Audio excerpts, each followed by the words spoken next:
Sejam muito bem-vindos ao canal. Hoje vamos acompanhar um resumo do filme Pelé, o nascimento de uma lenda. Em 1950, durante a quarta Copa do Mundo, conhecemos Dico, um garoto que está trabalhando como engraxate, mas logo é chamado pelos amigos para jogar futebol, abandonando o serviço. Eles são claramente crianças muito pobres, jogando com uma bola improvisada de pano. Ao voltar para casa, sujos após a partida, Dico e seu irmão Zoca são entregues pelo caçula, revelando que estavam jogando futebol. A mãe fica irritada, pois desaprova o futebol. Mais tarde, Dico sobe no telhado de um bar para ouvir a final da Copa, mas o jogo termina com a vitória do Uruguai sobre o Brasil por 2-1, deixando Dico triste e chorando. Ao ver seu pai saindo do bar com lágrimas no rosto, Dico promete que um dia ganhará a Copa para o Brasil. No entanto, seu pai desanimado, aconselha-o a estudar e deixar o futebol de lado. No dia seguinte, enquanto Dico está ajudando sua mãe, que trabalha como empregada doméstica, ela pede que ele termine de limpar o chão e sai do local. Logo em seguida, um jovem que mora lá, chega e começa a conversar com seus amigos sobre futebol. Dico fica animado e expressa seu desejo de ser como Pelé, porém os rapazes começam a debochar dele por confundir o apelido de um goleiro do Vasco, que é Bilé, não Pelé. Com pura maldade, José derruba o balde que Dico estava usando para limpar o chão. A mãe de Dico chega nesse momento e se desculpa, para evitar problemas no emprego, mesmo sem Dico ter feito nada de errado. Antes de sair, Dico pega um folheto de um campeonato amador do qual aqueles jovens estavam falando. No dia do campeonato de Bauru, Dico encontra uma maneira de jogar escondido, sem que sua mãe descubra. Yuri improvisa uniformes para o time, usando um lençol da sua casa. No entanto, o uniforme do fofinho acaba ficando pequeno demais, então ele decide jogar sem ele. Após algumas rodadas, o time de Dico consegue ganhar várias partidas, mas a atenção das pessoas está voltada para o time dos reis, os mesmos jovens que haviam humilhado Dico. José percebe que os garotos não têm chuteiras e começa a debochar deles. Dico sugere que eles precisam comprar chuteiras, e o fofinho tem a ideia de roubar sacos de amendoins de um caminhão próximo, para vender aos moradores e juntar dinheiro. Os garotos colocam o plano em prática e José chega à barraquinha deles para debochar de Dico, chamando-o pelo apelido de Pelé. Irritado, Dico dá um tapa no rosto de José, iniciando uma briga entre os dois times. Mais tarde, Dico retorna para casa com a boca machucada, e mente, dizendo que foi agredido pela professora. No entanto, o pai de Dico percebe a mentira, mas decide encobri-la, pois deseja apoiar o sonho de Dico de se tornar um jogador profissional. Na final do campeonato, Fofinho mostra que conseguiu comprar chuteiras usadas. Durante a apresentação dos times, o narrador chama Dico de Pelé, pois José mentiu sobre o apelido do garoto, para provocá-lo. O narrador menciona a presença de Valdemar de Brito, um famoso jogador que representou o Brasil na Copa de 1934. A partida começa, e os reis marcam rapidamente 4 gols. No entanto, ao perceber que seu pai está assistindo, Dico decide tirar as enormes chuteiras, e jogar como estava acostumado. Ele começa a se imaginar jogando na sua vila, driblando vários jogadores dos reis e marca um golaço, impressionando a todos. Vendo a atitude de Dico, seus amigos também tiram as chuteiras e conseguem equilibrar o jogo. Infelizmente, os reis acabam vencendo.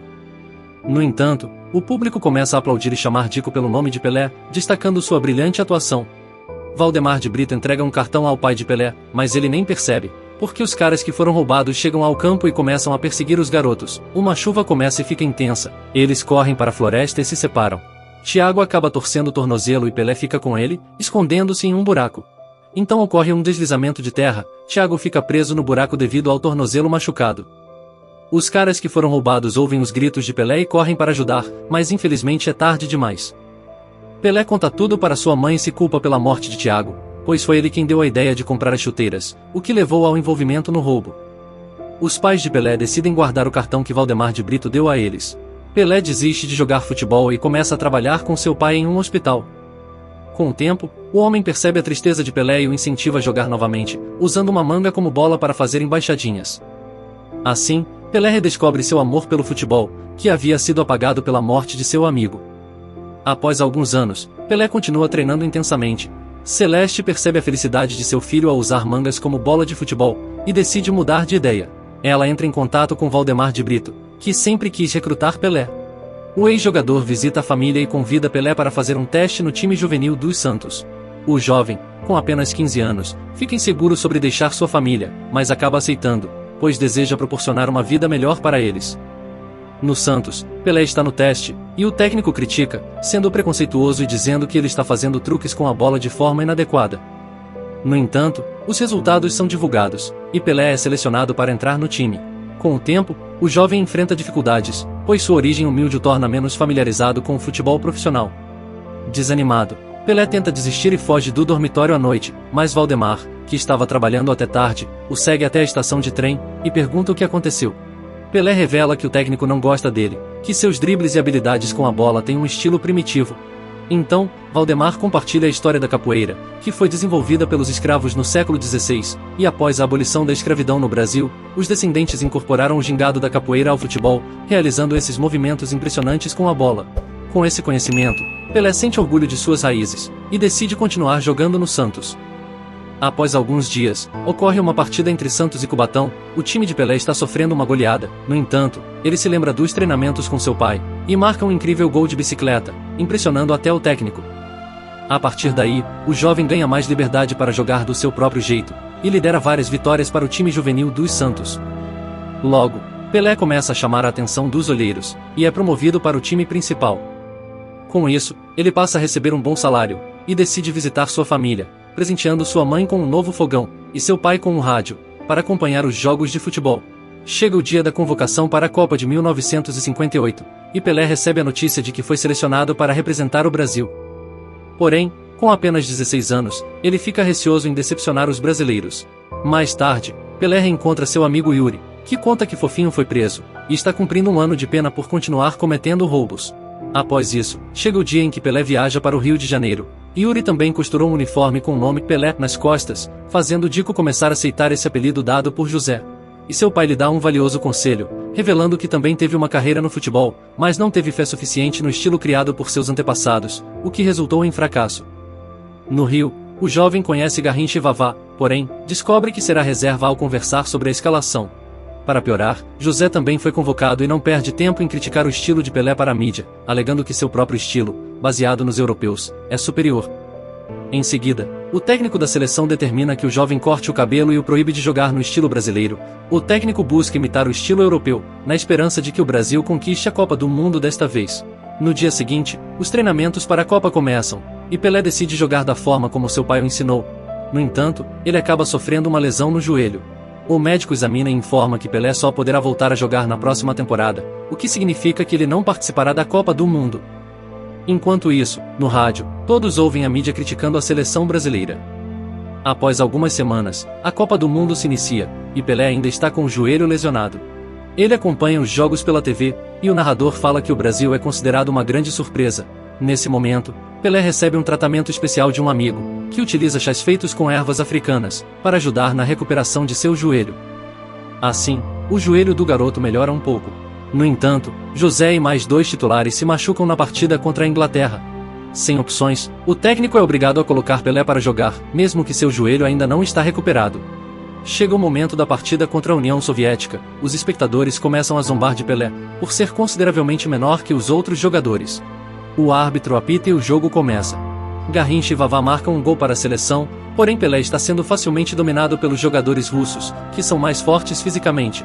Mas no final, a seleção consegue a vitória. Em seguida, enfrentamos a França nas semifinais, mas sofremos um gol no primeiro tempo.